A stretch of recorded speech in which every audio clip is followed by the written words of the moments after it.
Hey guys, this is Brian Matz. We're in the Turf Mechanic brand.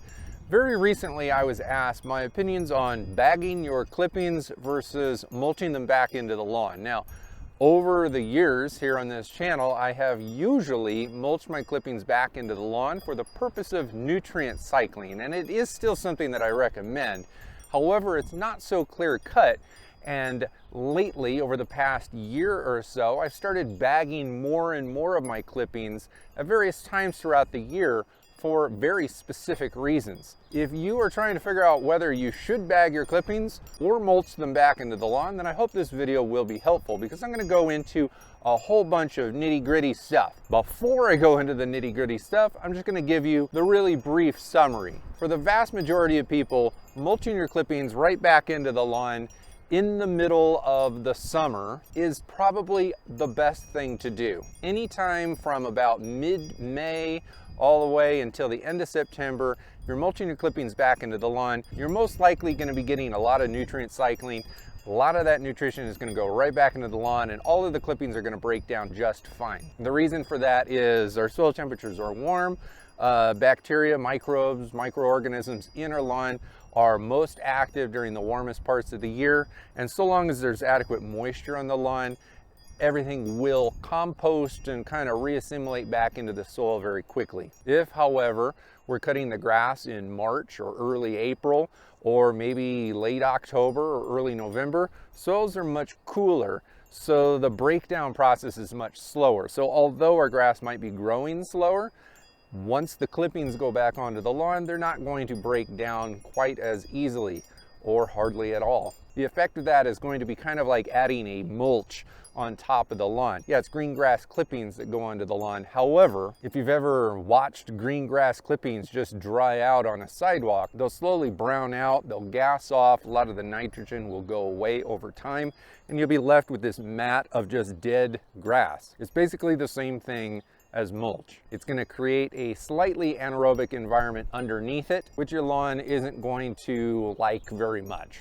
So all that's to say is, for the majority of people who are cutting their grass regularly, I do recommend mulching your clippings during the warmest parts of the growing season and bagging your clippings during the cooler parts of the growing season. Now, there's lots of other unique situations that are going to change that a little bit. For instance, if you've got a lot of bare soil, the sun is going to beat down on that soil much quicker in the spring and warm it up. If you live in a very dry climate where during the summers it's hot but it's always dry, you might end up having a harder time getting grass clippings to reassimilate back into the soil system, simply because they dry out so fast on top. If you have a rough lawn with lots of weeds in it, then I almost never recommend mulching the clippings back into the lawn, because if we can run a bagging mower over the top of it, we're going to be sucking up a lot of those seed heads from the weeds and removing them from the lawn, instead of just cutting them and putting the seeds right back down.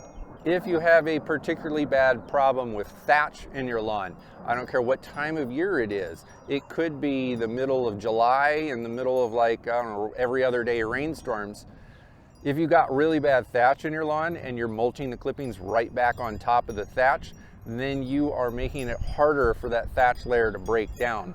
The soil microorganisms are going to be more active on the lower side of the thatch as opposed to the top side of the thatch. And if the grass clippings are landing on the top side of the thatch, then that means that they're not going to reassimilate into the soil. They're just going to layer themselves on top. Now, another situation where I would never recommend mulching them back into the lawn, regardless of your environmental factors, is if you have let your grass get overgrown. Like, if it is significantly overgrown, let's say you went away for vacation for a week and then you came back and it was all rainy and wet and you were catching up on laundry, and all of a sudden 2 weeks has passed and your grass is super duper tall, then mulching those clippings back into the lawn is not going to work very well. No matter how good your mulching mower is, you're going to be putting larger chunks of grass down all at once. Now, I tend to cut my grass 2 times every week. So in a 2-week period of time, I should have cut my grass 4 times.